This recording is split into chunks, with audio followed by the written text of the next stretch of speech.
Beavers were hunted to extinction in Britain in the 16th century, largely for their fur, meat and castoreum, a secretion used in perfume and medicine. Their reintroduction began in 2009 when the first wild beavers were released in Knapdale, marking a significant step in restoring this species to Scotland's ecosystems. Beavers are often described as a keystone species or ecosystem engineers for a good reason. Beavers are beneficial for flood management, water quality, biodiversity, carbon sequestration and drought resilience. To beaver or not to beaver? That is the question. As an agricultural landowner, I think that beavers take up a considerable amount of land, needing a bare minimum of a couple of hectares and access to fresh water, according to Rewilding Britain 2025. This only increases with population size and subsequent food demand. I support the reintroduction of beavers in the UK because they provide one of the most effective natural solutions to our growing environmental challenges. Their dams slow water flow, increase floodplain storage and reduce peak river discharge, something clearly demonstrated in research from the University of Exeter, which found reductions of around 30% during heavy rainfall events. I see beavers as vital ecosystem engineers. They stabilise riverbanks, trap sediment and help restore rivers that have been degraded for centuries of drainage and straightening. For me, their role in mitigating flooding, improving water quality and increasing landscape resilience makes their return both scientifically and justified and urgently needed. Although in localised circumstances, changing and potentially amplifying where and how floods display on a given piece of farmland could be detrimental to farmers and their property. With tractors ranging from £30,000 for more compact models to over £800,000 for more larger and capable tractors, as well as other expensive farm machinery, an unexpected flood could potentially increase financial stress on a farming family. Even with insurance, this would simply raise premiums as it would now be considered flood-susceptible land. I recognise that conflicts with landowners can occur, especially when beavers actively flood farmland or block drainage systems. However, I believe these impacts are localised and manageable through practical measures such as flow control devices, selective dam removal, tree protection and even relocation schemes. I also support compensation frameworks and collaboration management approaches that ensure farmers are not unfairly burdened. When people argue that beavers take up too much land or create excessive wetlands, I see that this is an overlooking the broader environmental gains and the fact that beaver created wetlands are not only limited in size but incredibly valuable. Ultimately, I believe coexistence is entirely achievable and essential if we want more resilient, nature-rich future. In that case, there is a need to educate and engage farming community as well as landowners, as they need to understand the ecological benefits of beavers and how to coexist with them in order to maintain their shared environment. How would you go about this? I would hold an open session inviting local communities to come and discuss the positives and negatives of having beavers while valuing the biodiversity and community benefits that beavers bring. The wetland they create support a wide range of species, helping reverse the long-term decline in UK wildlife. I've seen how beavers projects attract schools, volunteers and conservation groups, creating new opportunities for education and public engagement with nature. In many areas, beavers have even become a draw for wildlife tourism, supporting local businesses and strengthening rural economies. To me, beavers represent more than a single species. They trigger a cascade of ecological improvements that revitalise entire landscapes. However, as a forestry landowner, beavers fell and ringbark trees. This would potentially lower tree yield on forestry land and consequently decrease profit. Also, they could inhibit access to the land. Beavers create dams, raising the water level upstream, as noted by the Beaver Trust 2025. This consequently floods and damages profitable land, turning it into unproductive wetland. In woodland areas, I recognise that beavers can create challenges by felling trees and ringbarking them, which can sometimes damage valuable woodland habitats.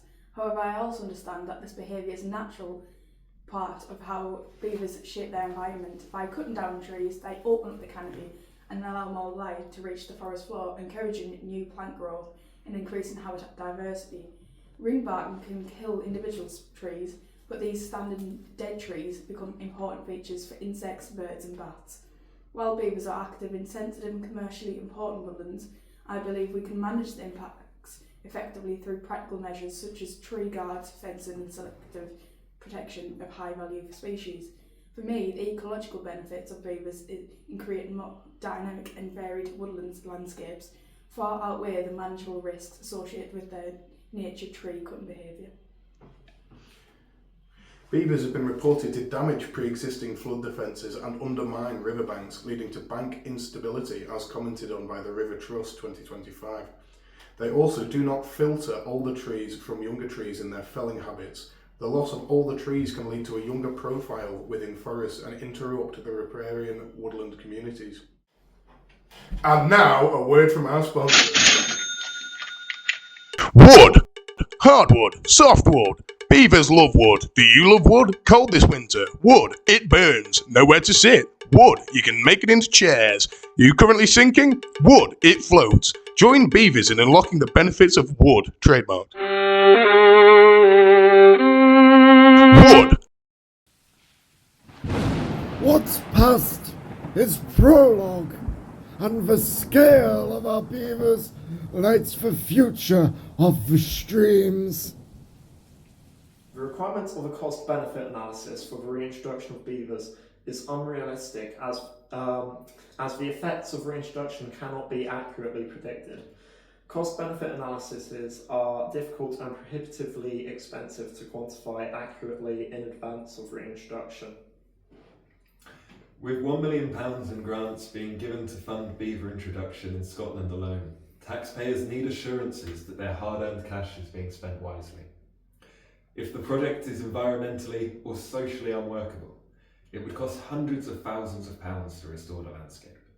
Any damage to the riverbanks could cost upwards of tens to hundreds of thousands of pounds, with repairs along a 100-metre section of the River Cam costing 860 grand. Stringent measures have been put in place by DEFRA and Natural England to ensure any and all reintroduction is done in a managed and sustainable way, well worth the time, effort and monetary commitment of this government. This is why it is so important to work with local communities and landowners to support voters' interests.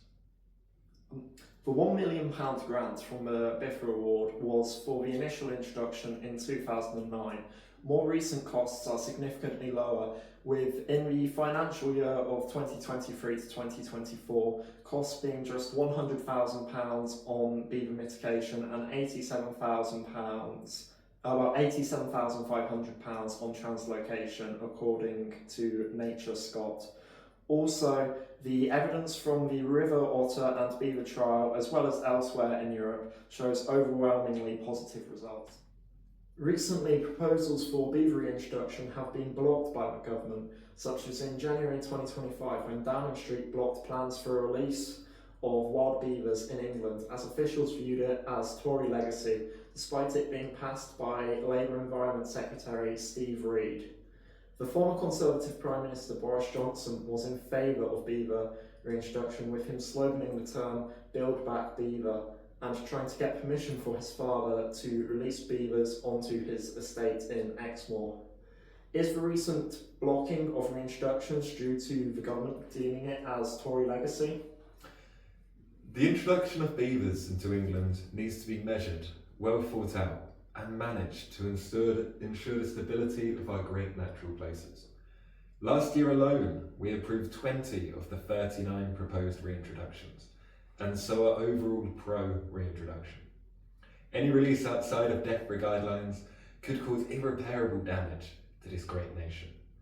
While the Conservatives may have created the policy of reintroduction, there is absolutely no evidence that senior Labour members blocked the proposals by the Honourable Steve Reid, because we consider it a Conservative legacy. Just because Boris Johnson was keen to introduce beavers, and because the scheme was proposed under the Conservatives, doesn't mean we are blocking the policy due to partisan politics.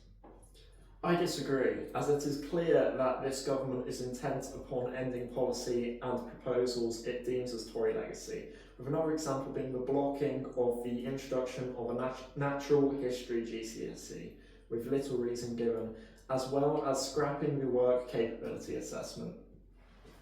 It is important that we work with local communities and stakeholders to ensure voters' interests.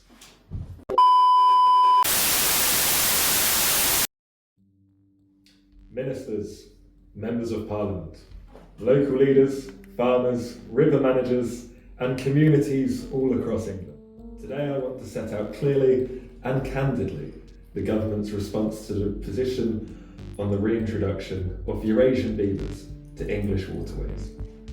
Why we support carefully managed reintroduction in selected places, the responsibilities that flow from that support, and how we will protect the livelihood and infrastructure of the people who live and work alongside our rivers.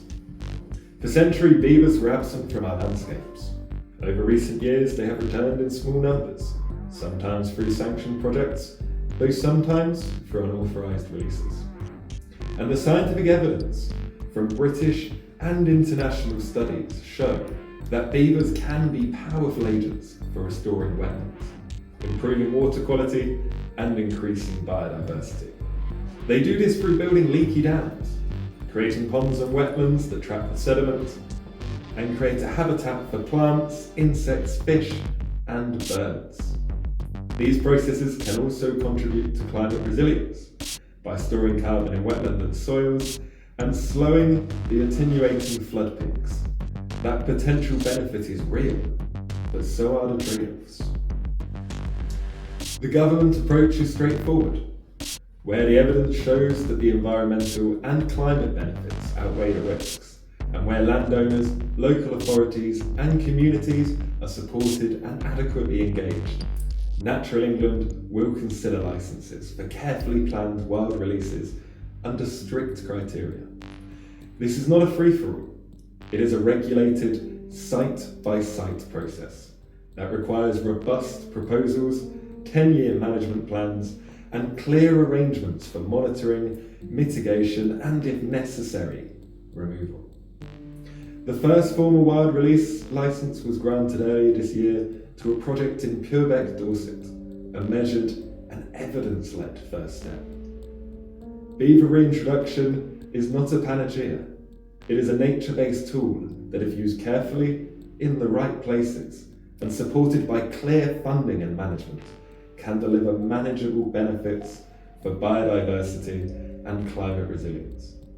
But it is also an operational challenge. There will be costs, there will be disputes, and there will be situations where beavers must be managed to protect people and, more importantly, property. Our duty as government is to balance those considerations responsibly, to ensure the benefits where they are proven and manageable, and to stand ready to support those who are affected so that the return of a keystone species does not come at the expense of our rural communities. We will continue to work with national, local government, landowners, drainage board, farmers, and even conservation bodies and river managers to ensure that the programme is evidence-led, properly funded and fair. That is our commitment to restore nature where it makes sense, to manage risk where it arises, and to do so together. Thank you.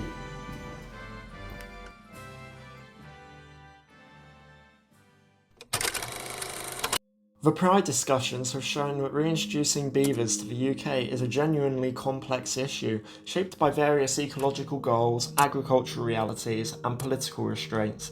Whilst beaver reintroduction can be beneficial for restoring the environment, improving biodiversity, and mitigating flooding in some areas, this cannot be viewed in isolation, as various negative effects can come from it, potentially hindering the output of agricultural and farmland in the surrounding areas, as well as causing flooding in urban areas and altering the landscape and flow of watercourses. We can see that it is important to consider the views of involved stakeholders and the effects the project may have on their livelihoods. We heard the arguments for reintroduction from conservationists who prioritise biodiversity, healthier rivers, and natural flood management, whilst farmers and landowners highlighted the practical risks of reintroduction, such as lost crops, damaged infrastructure and machinery, and the need for support when impacts occur. We also heard governmental viewpoints of balancing opportunity and natural health with responsibility, ensuring that beavers are reintroduced in a safe and non-drastic manner, and that releases remain controlled and evidence-based. Whilst NGOs argue that the criteria is overly strict and holding back the number of releases and projects, as well as limiting the pace of restoration. What's clear is that there is no single perspective that can be viewed in isolation. Long-term success depends on cooperation between stakeholders to ensure fair compensation and management tools are employed, whilst also ensuring a healthy and natural environment is well adapted to the drastic effects of reintroducing a new keystone species. If local interests are safeguarded and environments protected, beaver reintroduction has the potential to become both ecologically and socially valuable to the UK. We would like to thank our sponsor, Wood, for supporting us in this project. We could not have done it without your generosity. Thank you.